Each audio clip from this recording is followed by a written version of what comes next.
Hello विद्यार्थियों।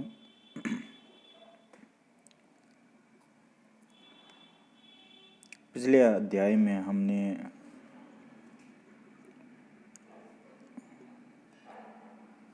समाज के अर्थ के बारे में जाना था, जिसमें हमने green, कूले, Giddings, Johnson, MacIver and page की परिभाषाएं पढ़ी थी और समझी थी। सबसे महत्वपूर्ण परिभाषा हमें मैकाइवर एंड पेज की पुस्तक सोसाइटी के अंदर जो उन्होंने समाज के बारे में लिखा था, सामाजिक संबंधों के जाल को ही समाज कहते हैं। तो मैकाइवर पेज ने समाज की अवधारणा जो दी है वो एक महत्वपूर्ण है।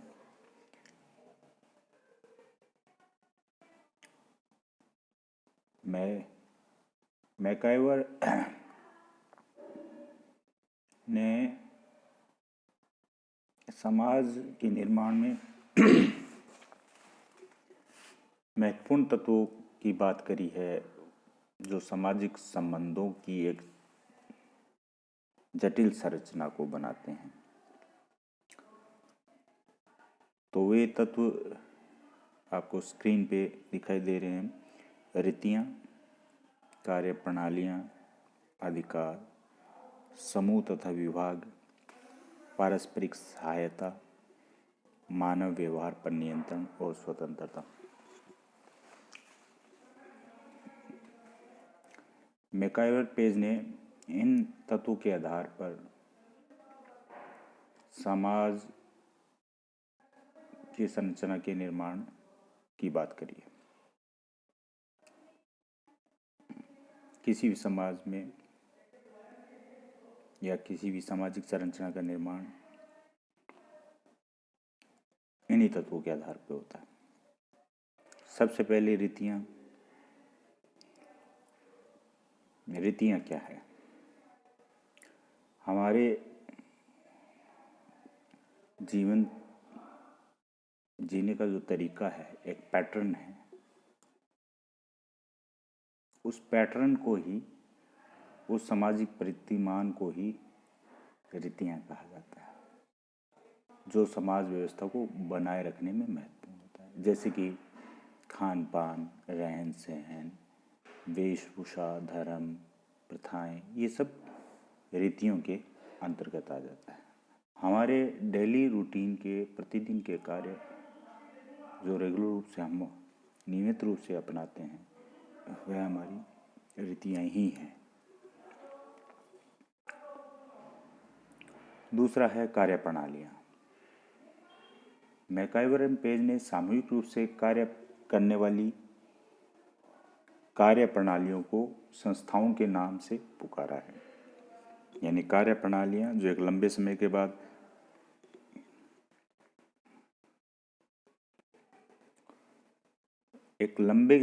बाद जिनका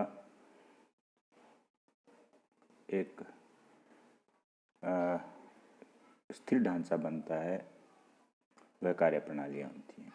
प्रत्येक समाज में किसी भी कार्य को करने का एक विशेष तरीका होता है जो धीरे धीरे मजबूती की तरफ बढ़ता है और एक रूप ले लेता है। हालांकि उसमें हल्के फुल्के परिवर्तन आता है, लेकिन स्थायी रूप से वो उस समाज में लंबे समय तक विद्यमान रहता है और निर्माण भी उसका लंबे समय से होता है। तो ऐसे कार्य प्रणालियों को समाज में कार्य प्रणाली या संस्था के नाम से पुकारा जाता है समाजशास्त्र की परिभाषा में। जैसे विवाह एक संस्था है और एक कार्य प्रणाली है जो एक लंबे समय से कायम हुई, और उस व्यवस्था को हम हर समाज में देख सकते हैं। अगला है अधिकार।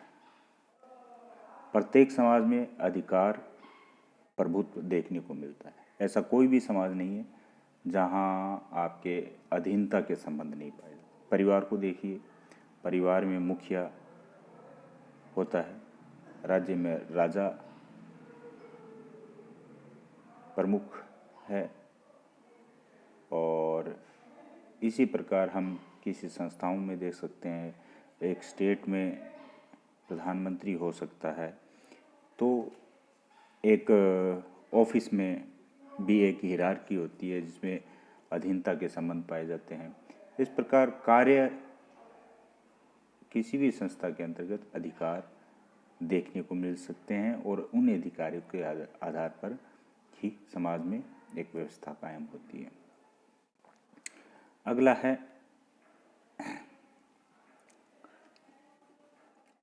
पारस्परिक सहायता।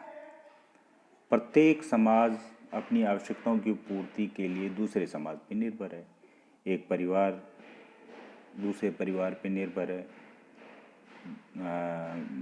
एक देश दूसरे देश पे निर्भर है, एक पड़ोस भी कुछ हद तक निर्भर हो सकता है। इस प्रकार से हम देखते हैं समाज जो है एक दूसरे पर निर्भर है, तो सहायता की ज़रूरत होती है। ऐसा कोई भी समाज नहीं है जिसमें हम कल्पना कर सकें कि बिना सहायता या बिना सहयोग के स्थापित हो जाए। समूह तथा विभाग। समाज में अनेक समूह उप समूह होते हैं, और समाज बनता भी इन्हीं समूहों से है। प्रत्येक समाज में हम देखेंगे बहुत सारी समितियां होती हैं, संगठन होते हैं, समूह होते हैं, ये समाज को बनाते हैं। परिवार, क्रीड़ा समूह, धार्मिक संगठन, जाति के आधार पर, आयु के आधार पर, लिंग के आधार पर अनेक विभाजन देखने को मिलता है। यह विभाजन समूह में और विभाग में रूप में हो सकता है। इस प्रकार हम किसी भी समाज की जो कल्पना करते हैं वह नियंत्रण के आधार पर, मानव व्यवहार पर अगर अंकुश नहीं रखा जाए तो समाज नहीं चल सकता। समाज में नियंत्रण हेतु औपचारिक और अनौपचारिक दोनों प्रकार के साधन देखने को मिल सकते हैं। ऐसा कोई भी समाज नहीं है जहाँ कहीं कंट्रोलिंग नहीं है। एक समाज में प्रथाएं, रीति रिवाज, ये अनौपचारिक रूप से समाज के व्यक्तियों को नियंत्रित करते हैं, जितने भी होते हैं, नैतिक नियम होते हैं इस प्रकार। और औपचारिक साधन जो होते हैं, कानून, पुलिस, राज्य, जो कानूनी नियम के तहत सज़ा वगैरह देते हैं। इस प्रकार समाज में मानव व्यवहार पर नियंत्रण रखा जाता है और उसको व्यवस्थित करने की कोशिश की जा सकती है। और अगला पॉइंट है आपका स्वतंत्रता। स्वतंत्रता समाज में, प्रत्येक समाज में पाई जाती है। समाज में एक आवश्यक तत्व के रूप में स्वतंत्रता होती है।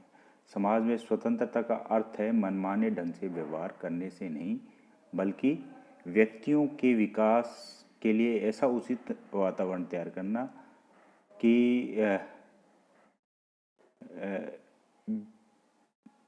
बिना किसी दूसरे को बाधा पहुंचाए सभी को समान अवसर दें।